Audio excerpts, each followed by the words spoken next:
Hey, Madison in Phoenix, Arizona. Matthew here with freeprescriptionlenses.com, and I'm going to show you how I cut prescription lenses for your new Ralph Lauren Polo. Let's turn this around the right way. Model number 2110, color 5454 in the 52i size. So, let me open up your Ralph Lauren box. Take out your Ralph Lauren case. Ralph Lauren cleaning cloth just jumping out at me. We set that all down over here. And of course, your beautiful Polo frame from the shirt collection. This is a little plastic sleeve they put on the temple to keep them from rubbing together during shipping. We'll take that off and set that aside too. Beautiful, beautiful frame that I can't keep in stock now. It's got an amazing brindle color tortoise front, if you can see that. Hopefully you can pick up all the detail of the colors. That's not just your average tortoise.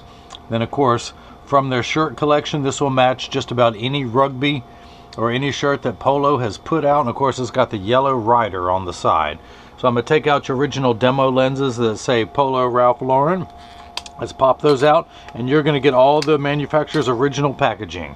But I'm going to put your Polo frame into my $30,000 Santinelli. This is the LE1000 patternless edger. And the stylus is coming up and is tracing the shape of the left lens before moving over and tracing the shape of the right. Here at freeprescriptionlenses.com, where everyone loves a bargain and no one is disappointed with quality. You buy a genuine, authentic Polo frame and you will receive free, clear, single vision prescription lenses or non-prescription fashion lenses, if that's your thing. If you've got vision insurance or flex dollars you're not using and you want to buy a frame, my receipt has my federal ID tax number on it, and you can write this off on your insurance. So, let me go ahead and begin. I'm going to pull up the shape of your lens onto the computer. Put in your pupillary distance, which is 32 for the right eye, and then 34 for the left. These are polycarbonate lenses that I'm cutting for a Xyle frame, which is just an old school name for plastic. So your right eye is a -250 sphere. Take the lens out. Put the power drum on -250. Actually, let me zero out and make sure there's no prism. Okay, 250. Find the optical center of your lens, and now I'm going to put some dots on there which are too light for you to see, so I'm going to darken them. That is the optical center. I'm going to put an R on there for right. Now let's do the same thing for the left, which reads -275 sphere. So this is a 275 power lens, -275. Find the optical center. Let's put some dots on there, and I'm going to mark this one L, which stands for not right. Now this is a block. I need to attach this to your lens while it is cutting. So I need a double-sided adhesive sticker, and don't you know, out of Minnesota is 3M. The same people who make post-it notes make double-sided adhesive stickers. The black side is the sticky side. I'm going to stick that onto the block, pull the tape away. And what I'm looking into is just like the crosshairs of a scope. I have a vertical meridian and a horizontal one, and I want to get that red dot dead center of those crosshairs, because that is going to be sitting right in front of your pupil as you wear them. Do the same thing for the left lens now. Put that in, pull the sticker away, get everything lined up. Now I'm going to take your right lens and put it into the chuck, or as I like to say, the Charles, because I don't know the machine well enough to call it chuck. But apart from bad humor, the first thing that's going to happen is these calipers are going to come down, and it's going to trace the shape of the right lens, always starting with the concave rear surface closest to your eyelashes, and then it's going to move over and trace the convex front surface of the lens, all the while measuring the thickness of the lens all the way around to know exactly where to place the bevel so it fits best inside the frame. The actual cutting wheel is down here on the bottom left. It's that lighter color wheel that's going to act like a heavy grit sandpaper that's going to grind away your lens material. And then this wheel in the center with that little channel, that little valley, that's what's going to put the bevel onto the lens so it stays inside the frame. Now, we'll have to close the door in a moment, but for now I just want you to see as your prescription lens touches down onto the cutting wheel. So your lenses are made out of polycarbonate. Polycarb is 40% thinner and lighter than regular plastic. It is also virtually unbreakable, as well as being bulletproof up to 22 caliber. It also has both UVA and UVB protection built into it. We know what the sun's harmful ultraviolet rays can do to your skin from overexposure, where your eyes are 8 times more sensitive than your skin. So you have permanent sunscreen for your eyes, and also a very strong scratch coating. The other nice thing about your lenses are they're aspheric. Aspheric simply means not spherical, not round. A spherical lens will give you an ugly, round, cosmetic fishbowl appearance in your frames. Aspheric lenses are just, not only they thinner, but the curvature is much flatter. So this is going to fit inside the frame and give you a much higher quality cosmetic value. Now if you notice, your lens is completely flat all the way around, just like a nickel. If I were to take it out now, it would stand up on the counter. And also, if you notice, there's water running in the background, but polycarbonate cuts dry where plastic and high-index plastic cut wet. In the last 20 seconds of the cutting cycle, there's 2 water jets, one in the front and one in the rear. It's going to spray water onto the lens, but only to remove this, the optical sawdust, and the optical debris that may be left over from cutting your lenses.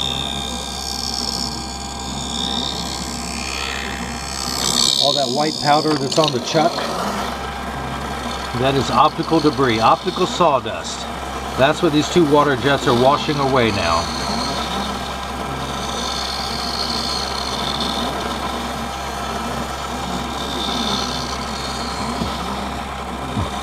Let me make sure that no water has splashed on the lens. I will dry that off.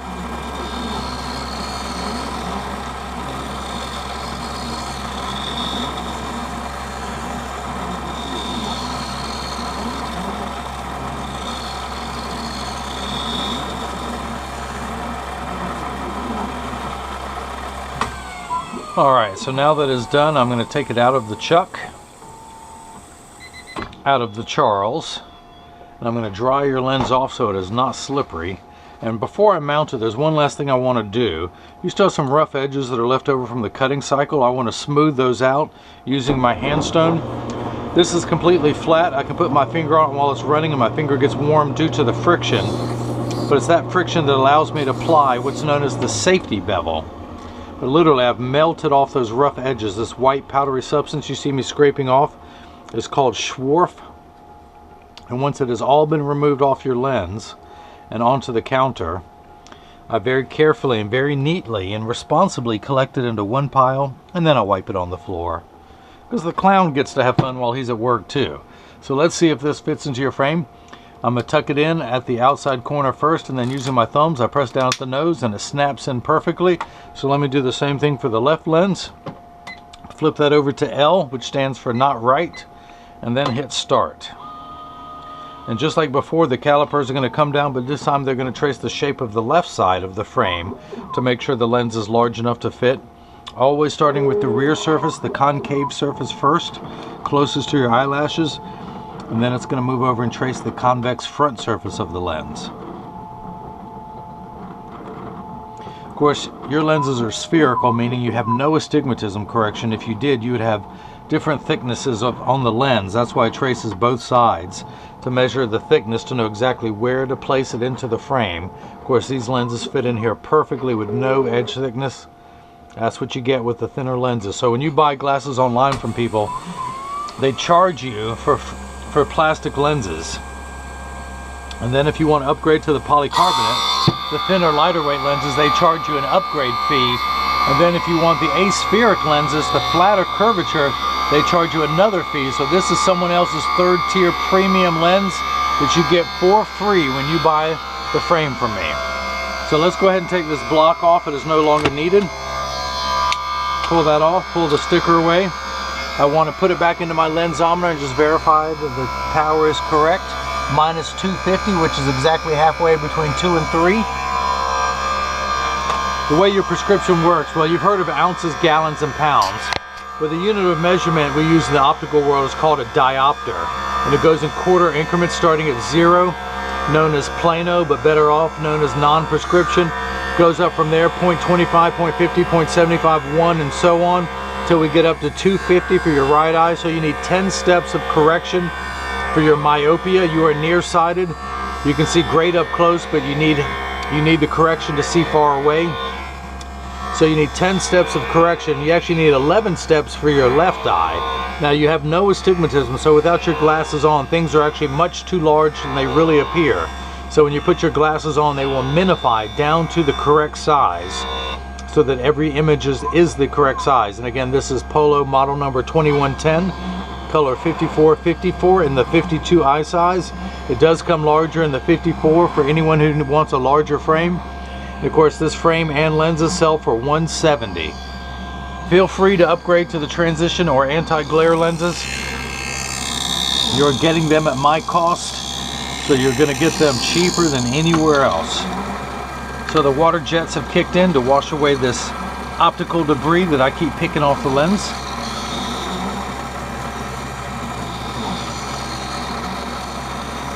And of course, free shipping anywhere in the world. I like sitting them up here now. That's where I'm going to rest them at. But this is an incredible Polo frame. If you can't decide on what color to get, go with this frame because it will match just about anything you could possibly wear. It does have the spring hinges. And of course, again, you get the Polo Ralph Lauren case and the Polo Ralph Lauren cleaning cloth. And I have not taken this out, but this is one of the largest cleaning cloths of any of the designer frames. So, let me dry everything off again. Back to the handstone to smooth out those rough edges. Back to scraping this off. And you know what's coming. Back to wiping that on the floor. You know, that never gets old. That is always fun. So let's go ahead and get this mounted into your frame. I'm going to tuck it in at the outside corner first, and then using my thumbs, press down at the nose. It snaps in perfectly. I'm going to take this block off. I just want to verify that this is -275, and that it is 1 tick mark away from 3, so that is made perfectly. Your pupillary distance is 32 and 34, which gives us a combined power of 66. So I'm going to put the 0 on my PD stick against my thumb, and then when we hold it up to the left lens, we're getting 66 millimeters, so that is made perfectly. I will also take the time now while I'm cleaning the dots off your lenses to mention that when you get these in the mail and they're too loose and they're too tight, or more than likely in all probability one side is higher than the other, that's because 80% of people have one ear that's higher than the other, and I'm no exception. I'm part of that clan. But that's why 99% of all optical shops will do free adjustments. So when you get these and they're not fitting perfect, just stop by your local optical place, and it only takes about 30 seconds to a minute to get them adjusted. But I'm going to put them in standard alignment, also known as a 3-point stance. The 3 points are 1, 2, and the bottom of the frame being 3. I set them on the counter and press down. There is no wobble. And when I say wobble, again, I'm part of that 80%. When I set mine on the counter and press down, they definitely wobble, but they sit level on me. But I'm going to flip these over. There is no wobble. I close each temple to make sure they overlap perfectly and they're not off kilter, and the same amount of tension on each spring hinge, and there is. So that's that. If anyone has any questions about what I can or can't do, just email me at freeprescriptionlenses@gmail.com or simply click the contact me button on the website. Madison and Phoenix, Arizona. I hope you enjoyed watching me make prescription lenses for your Polo, let's see, I can't see on top of my head, the Polo 2110-2110, color 5454 in the 52 eye size. And hopefully everyone else got the chance to see how I bring that love and feeling back to glasses. Thank you.